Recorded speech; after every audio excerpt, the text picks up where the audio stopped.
So you're in January. January is the highest enrollment month of the year. What that means is that people are interested in signing up for lessons right now. So, what are you doing to take advantage of that?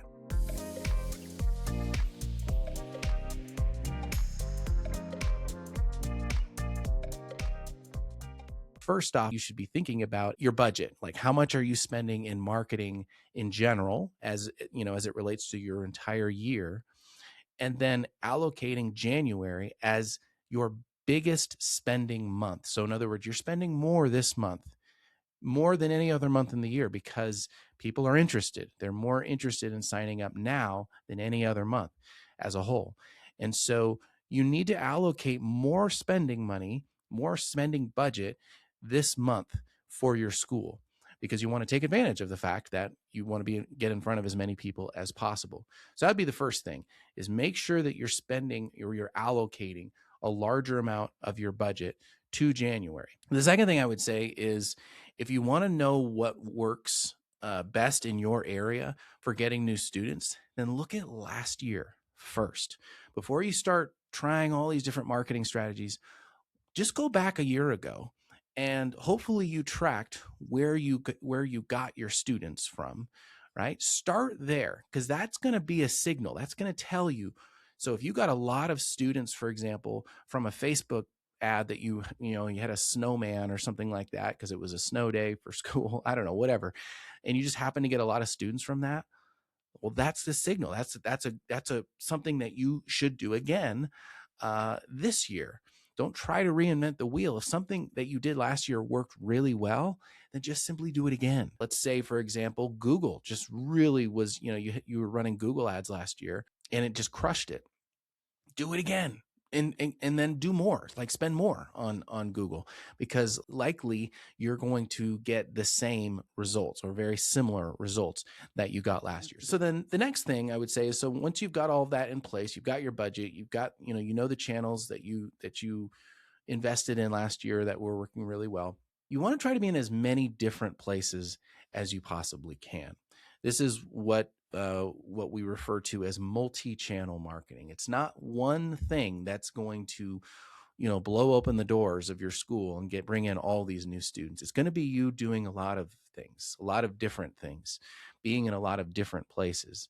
And so you really want to be strategic about this, be thinking about, okay, where can I realistically be without blowing my budget, without, having all these things going on that I can't control, that I can't manage.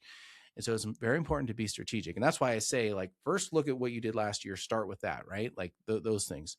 But once you've got those things in place, I'll give you my top 5 channels in running my music schools.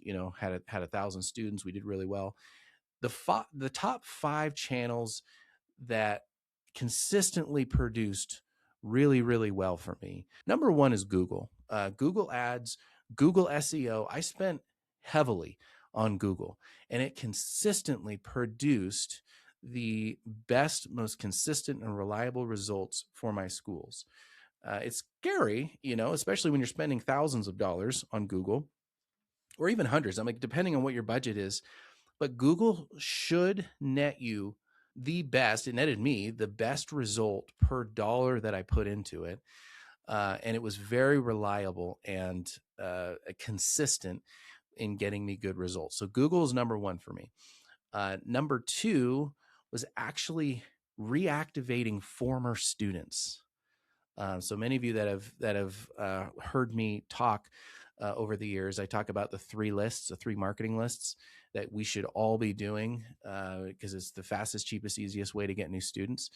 One of those lists is your former student list. And that was my second top marketing channel, second to Google, right? Where you're spending money, you're doing ads. Former students was my second most profitable marketing channel, where I got the most students. So you should be advertising aggressively to that list of students that took lessons with you before, that's no longer taking lessons with you now.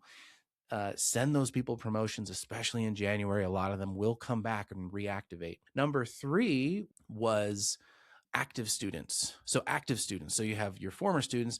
Number 3 was actually my active students. And you might be asking, well, Well, David, that doesn't make sense. They're already taking lessons with you. How did you get students from them? Well, very simple. A lot of those families had siblings. A lot of those families, maybe the student was enjoying themselves so much they wanted to go from 30 minutes to 60 minutes, or maybe they wanted to add another instrument, or maybe a parent wanted to take lessons with their son or daughter. And so it became this thing where it was like we were able to advertise to our active families and get lots of students from them. So give them promotions, give them a reason to upgrade their experience with you, and you will get students. That was the third best marketing channel for me. So active students, that's a real thing. The fourth best channel for me was signage. Signage. Now, I'm not talking about online now. We're talking about offline. This is offline marketing.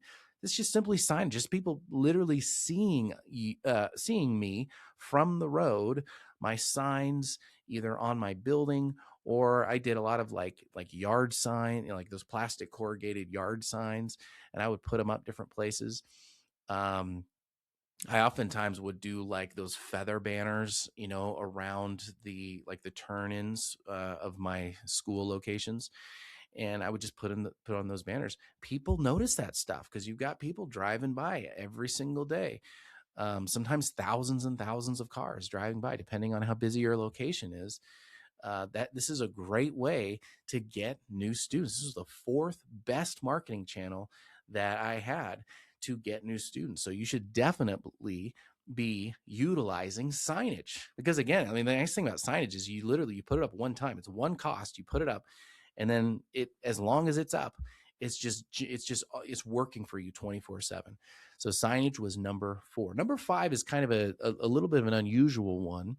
And this doesn't work in all areas. It works in some areas, and it happened to work in one of my 3 locations. So this didn't even work in all of my locations, but it was so effective in my one location that it actually made number 5 on my list. And that is Peach Jar. Peach Jar is an online platform where local schools in your area will sign up for this service where you can send digital flyers directly to the families, and they're a trusted source because it's coming from the school, right? But you pay for the ability to send it through the school district's name directly to the families. And so this is a fantastic, fantastic investment. Again, it doesn't always work because sometimes the local school district will say it has to be coming from a nonprofit.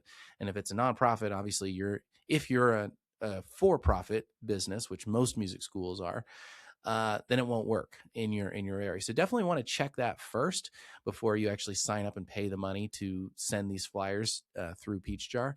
But worth the investigation of finding out if Peach Jar works in your area. So those were the top 5: Google, former students, active students, signage, outdoor signage, and then Peach Jar. Those are the top 5 channels that netted me the most students. And when I say netted me the most students, I mean, we're talking like January. Pretty much every January we enrolled over 100 students.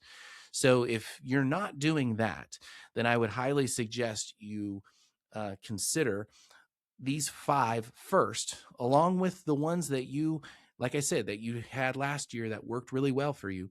Those 5 will be very, very effective for you. In terms of what your offer is, it's really important to think about this, right? So like when you are running a promotion, for example, to your former students, which remember, that was my second most effective channel. When you're running promotions to these people, there needs to be some kind of offer, right? And if you're not doing a great job of converting students, then make the offer really good. Just make it better, and so an offer could be anything from 1 free lesson. It could just be a trial lesson, to you could do 2 free lessons. You could do 3 free lessons. You could add different things. So you could stack the offer. And when we say stacking an offer, we're literally saying like, you can have this, you can have this, you can have like all of it. And so there's like a free lesson, there's, a free book bag. If you have tote bags, like book bags, or any merch that you might offer. If you charge a registration fee, which you should, then waive it, right? So there's some value you can just throw onto the stack. What about books? Most students need to buy books. You could offer a book credit, a $10, $20, $25 book credit. What about a free instrument? You could offer an instrument rental, right? So like if you rent guitars or rent any of the instruments like violins or whatever, you could offer the first month free. So they could get a free lesson, a free rental, a free book. Like they're literally, you're putting your best foot forward and really allowing them to try something with, in their minds, hardly any risk, very little risk. The key with an offer is that it has to be connected to a deadline. There needs to be some type of deadline. So like for these former students that are getting your offer in the mail or email or text or however you're sending it to them, which by the way, I would suggest all three of those, together, but it should come with a deadline. So like get all this free stuff. Oh, and by the way, this offer goes away, Monday at 9 p.m. So maybe it's 7 days, maybe it's 5 days, whatever. If you're sending it out in the mail, I definitely would do a minimum of a week just because of mail. You don't know how long it's going to take to get there, but it needs to have some kind of deadline. You could even make the deadline the end of the month, right? As long as you're reminding them of the offer, but it has to have some type of deadline. So create an offer, come up with an offer, make it good, make it compelling.